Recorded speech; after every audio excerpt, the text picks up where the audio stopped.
Bismillahirrahmanirrahim. The task for our today is disaster management cycle mitigation. The study of mitigation in disaster management is our topic today. Uh, in this topic, we are going to study about what is hazard and disaster mitigation.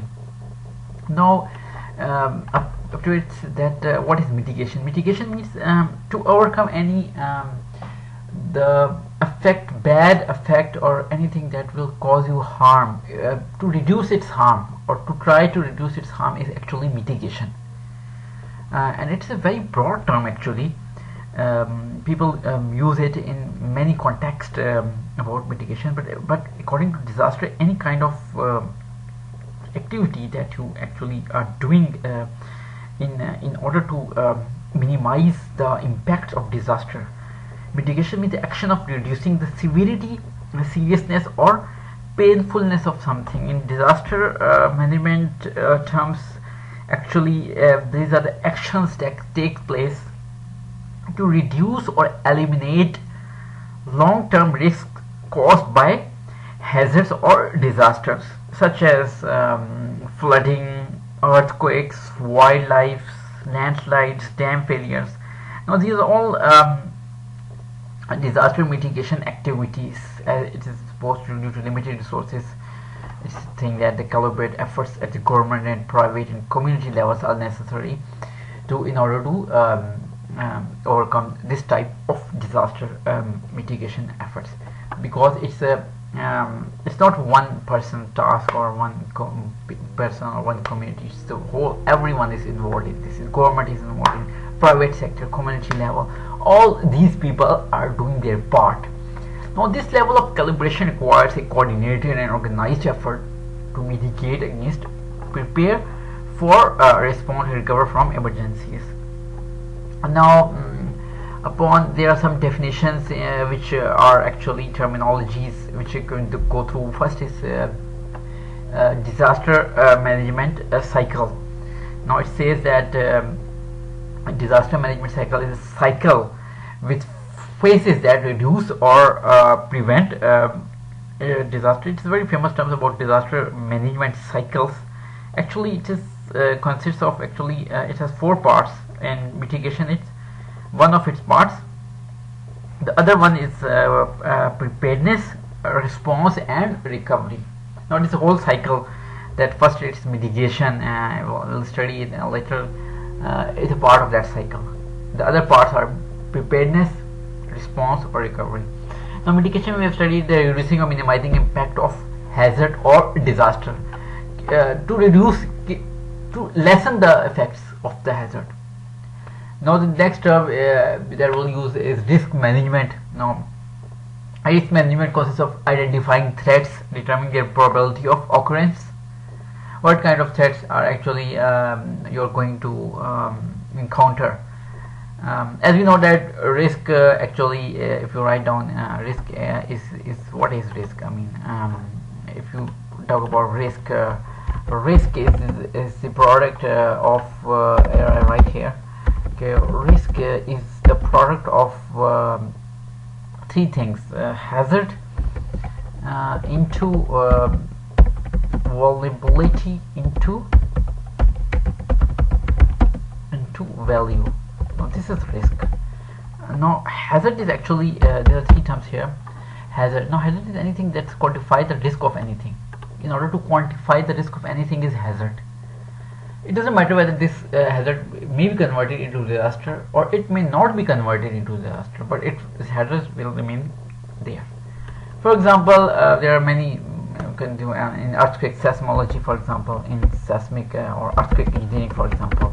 If you talk about earthquake engineering, then actually there are, for example, if you do zoning according to hazard map of Pakistan. Okay, now if you go through it, and there are four hazard map of Pakistan, and there are actually four zones here, 5 zones. For example, zone 1 and zone 2A. Then we have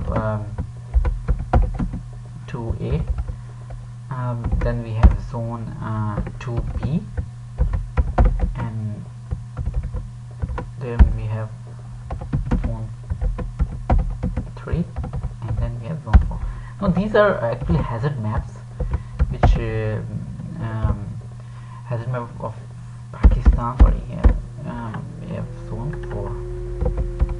So what these zones are doing actually, that they are identifying the risk in their zone 1. Their risk or hazard here, hazard is minimum of earthquake, which means if you are in zone 1, there is a minimum chance or probability of occurrence of earthquake, and there is, if you are in zone 4, the chances are very high. Now this is hazard. Now what is vulnerability? Now vulnerability is actually the you can say that the community or individual or any structure member that has the ability to withstand that hazard, its vulnerability. For example, in case of earthquake, we can say that the buildings which are built on courts that has very high values, on seismic courts that are have very high value of about vulnerability, as compared to building which is not built on the occurrence of seismic core that has the vulnerability value a bit we can say a bit lower on side, so it's highly vulnerable to any earthquake. Then value, and value is actually the number of persons or buildings or anything that is in question will be affected by that hazard. For example, in case of earthquake, we can say that the value equal to number of buildings in case of earthquake, number of buildings you can say, or number of people. No, number of people. No, when you multiply these three things, hazard into vulnerability value, we have risk. Now it doesn't necessarily that you always multiply. It could be a function, a complex function of these three things. Maybe multiplication, but maybe if your researcher does anything and he find that maybe there is not a linear relationship between hazard and vulnerability and value, and there is a complex relationship, so he can create a complex equation about these three variables and quantify risk. However, this will always be some kind of, you can say, some kind of function of these three values. Function of, you can say, these three values. So this will always be group mathematical function. Now coming back to this, risk management is actually consists of identifying threats. To get risk, actually we have talked about there are three things: hazard, vulnerability, and value. Therefore, probability of occurrence, that is hazard, estimating what the impact of threat might be to community risk, then determining risk and taking action. Now vulnerability, we have so the condition where human settlement, building, or agriculture or human health are exposed to a disaster by virtue of their construction or proximity to hazardous terrain. In case of disaster management, it's true that if you are for example, you're building in zone 4, it's very vulnerable as compared to. Similarly, the building itself is not designed, it will also be more vulnerable. Now what is disaster management cycle? Disaster management cycle is a cyclic process, the end of one phase, the beginning of another, and you can say that there are actually four things in it: is preparedness, response, recovery, and mitigation. So it starts with mitigation, and mitigation is an all-time process. It's going always going. Preparedness is actually the cycle or the term before the disaster strikes you, and it also is almost a continuous phase, not as much as mitigation, but still a continuous phase, because in order to respond to any disaster, you must prepare itself. So preparedness is must here in order to respond to any disaster. So what we do actually, we for preparedness we do different types of activities, like we maybe a control center. If you remember, in a control center, there was a war type of situation once in Iraq. I remember the US military actually they prepare a control center there, and from there the disaster was taking place, disaster controlling activities. Now these are preparedness activities.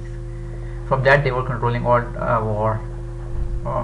Response is actually a particular place in war where we send soldiers or machineries or other things. In case of disaster, flood, you have base camp, which is for preparedness. A base camp in maybe in Islamabad, and a sub base camp maybe in flood affected area in Punjab, anywhere rural areas, and then from their headquarters you respond to this disaster. Recovery is a long-term process from 6 months to many years after the disaster has occurred and people go to their normal life. So these are definitions here. First one is mitigation, measures to put in place to minimize the result from a disaster. For example, building codes, zoning, vulnerability analysis, public education. These are all kinds of their mitigation activities to minimize its impact. Preparedness is planning how to respond to these, for example, emergency exercises, warning systems. These are preparedness. And response, actually initial actions taken as the events take place. It involves efforts to minimize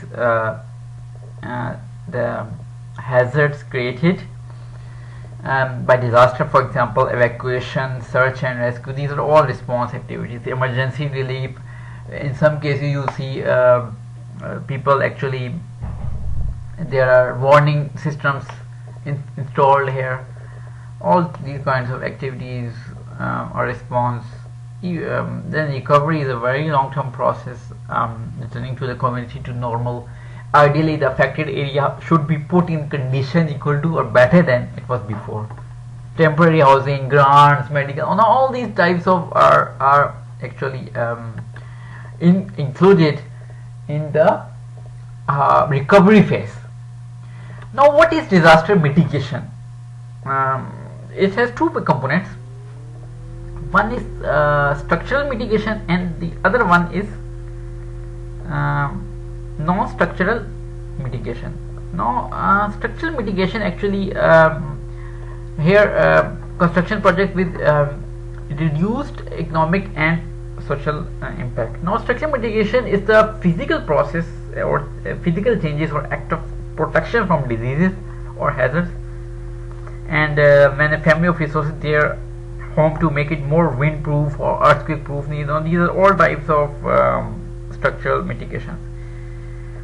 Any physical construction to reduce actually or avoid the possible impacts of hazards, or application of engineering techniques to achieve hazard resistance and resilience in structures or systems is actually a structural mitigation.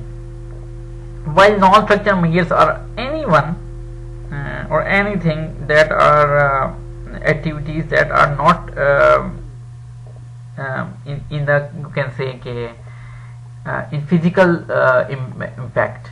These are all actually about policy making and all these types of things which are involved. Post-disaster plan, recovery plan, post-disaster recovery plan. You have an important mitigation activity. There are many aspects of recovery: economic recovery, housing sector you want to recover, about environment, social recovery. Many stakeholders are involved in it. These are non-structural measures. Zoning is another non-structural measures. What is zoning? Many other non-structural mitigation measures are available. Zoning enables government at various levels, typical, local or regional, to set restrictions on the type of structures that can be built in various locations. These are this is type of zoning. Education and outreach is also a kind of non-structural activity in which you can do building new structures based education about public awareness or public education about new types of structures that are to be built. Now these are also non-structural. These are three things which are involved in actually non-structural activities. So the primary focus of disaster management is to prevent disasters, and there are hazard four sets of tools that can be used: hazard management, actually, and vulnerability reduction. We've talked about it earlier. Economic diversification. Now, economic diversification is a broad term, but actually it is meant for those people, or when you have a diverse economy, which means that the economy is not dependent upon one thing, or refers to the variations in the economic status or the use of broad range of economic activities, then you have diversification, and is used as a strategy to encounter positive economic growth. And it has a very useful impact on disaster, because what happens is actually when you have a flexible and diversified economy, then the viable or other industry product, it prevents massive layoffs in case of disaster. Massive layoffs. For example, I quote an example that there is an economy which is totally based upon agriculture. For example, Pakistan, India, Bangladesh, or these type of countries. If, for example, disaster comes in, is lot of massive layoffs, joblessness of the people who are connected to farming. Not a disaster, but it may be a flood disaster, for example. Now, then it will be a huge problem for the government, because so many people will now be jobless and they have nothing to do, as compared to economy which is very diversified. Maybe it has also industrial output, it has agriculture output, it has also tourism, and the people participating in it, the jobs which are service sector is very broad. In that case, not many people will be affected by a flood. Therefore, economic diversification is actually extremely important in any disaster management. When you have a mitigation strategies, you have economic diversification. Now, the next, you talked about political intervention in disasters, and it has to do about the policy making, political intervention in disasters. Government policies actually plays a crucial role actually in mitigating individual and collective vulnerability to disasters. Though measures such as disaster relief, infrastructure development, and environmental regulations, and is centered to making societies more resilient. And the policies intervention are extremely important here. In the manner in Pakistan, as you know, its history, there is a lot of political turmoil we have seen in many years. Therefore, we have a bit of setbacks in case of consistent policies about disasters. For example, one government come and it has one particular set of policies, but if the next government have a different set of policies, then for disaster it will be a bit of setback.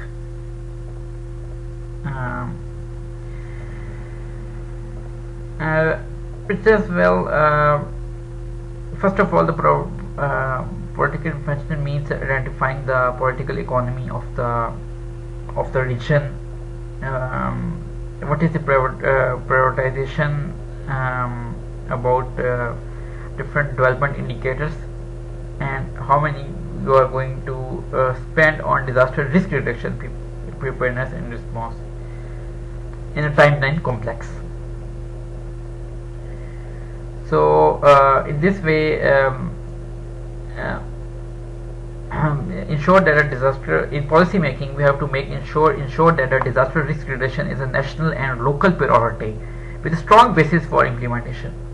For example, in Pakistan, there is a strong institution to prepare in response to a natural disasters. We have National Disaster Management Authority of Pakistan. Now, Next thing that he is actually talking about is hazard mitigation strategy, hazard identification and vulnerability analysis, and various mitigation strategies. Now, first thing is talking about is hazard identification and vulnerability analysis. Hazard identification, as I earlier told you, is about to identify the areas which will be mostly affected by disasters. It comprises of all those areas or which you can have identified by disasters, namely natural disasters. A hazard can cause a full range of natural disasters. Major man-made disasters incidents are also included in it, and resource crisis becomes the concern of entire community, not just emergency management personnel. So the idea is for community to prepare all time,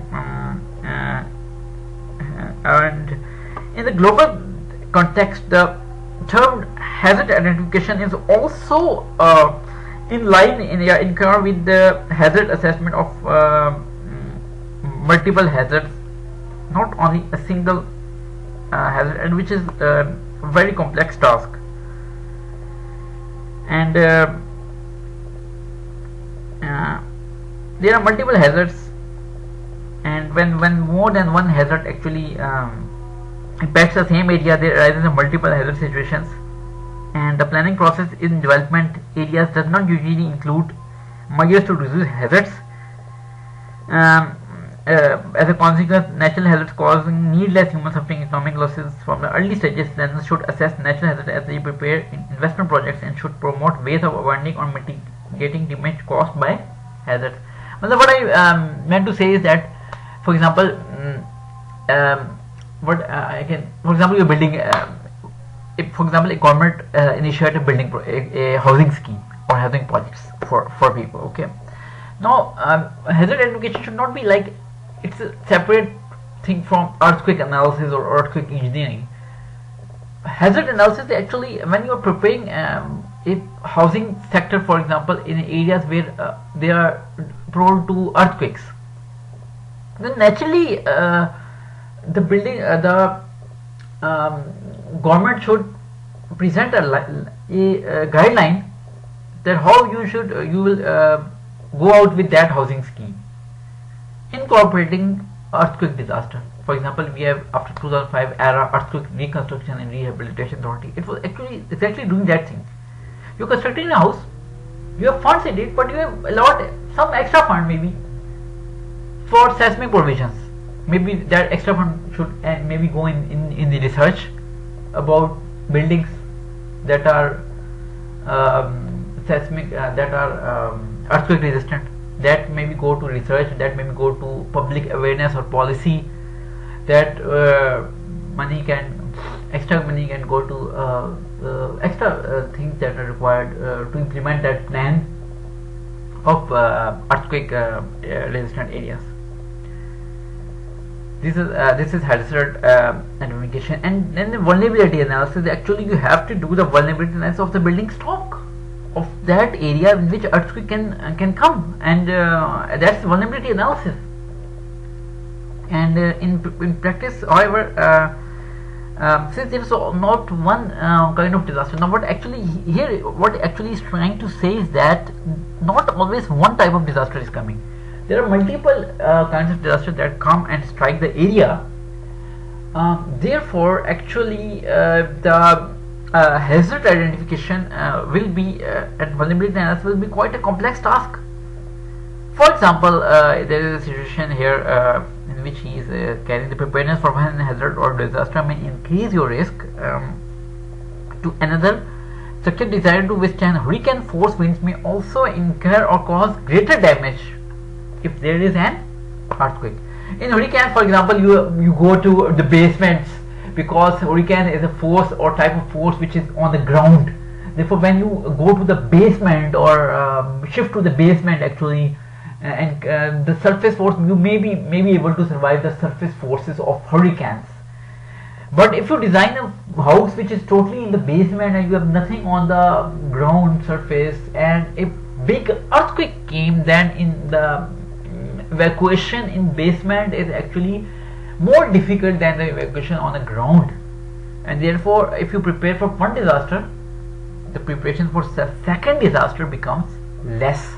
In that case, earthquake and hurricane.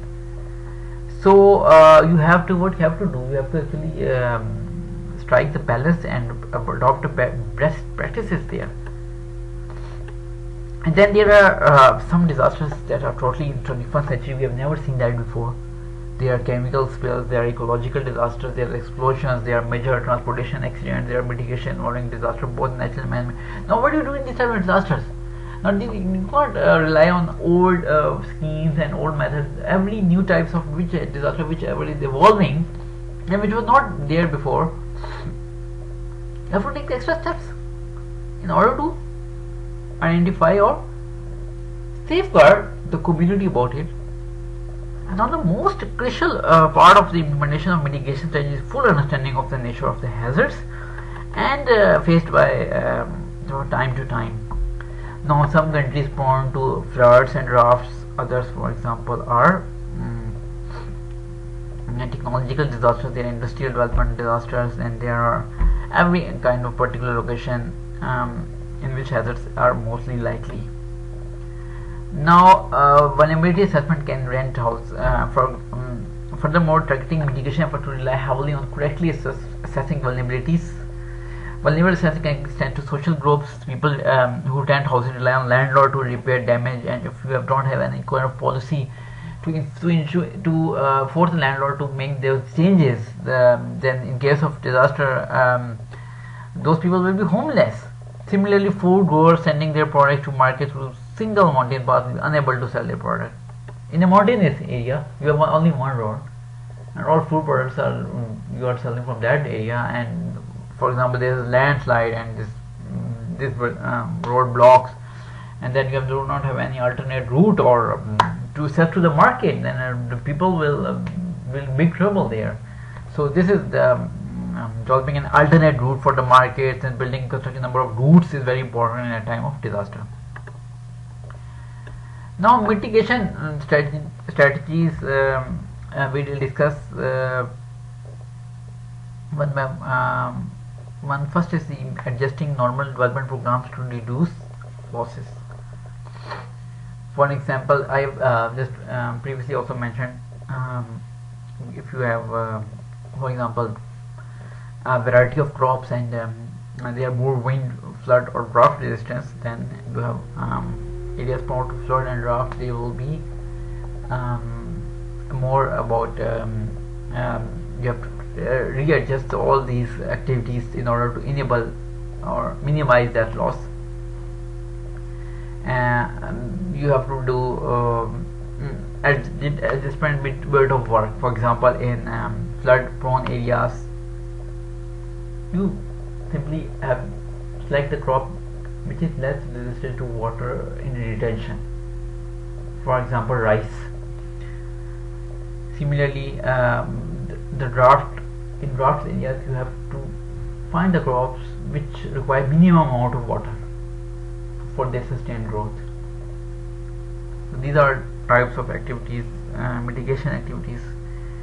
Economic diversification we have discussed previously in very detail. Not one type of antonym, not one type of crop, not one type of you can say that field should be just, there should be broad field. People rely on many things. The economy is very diverse.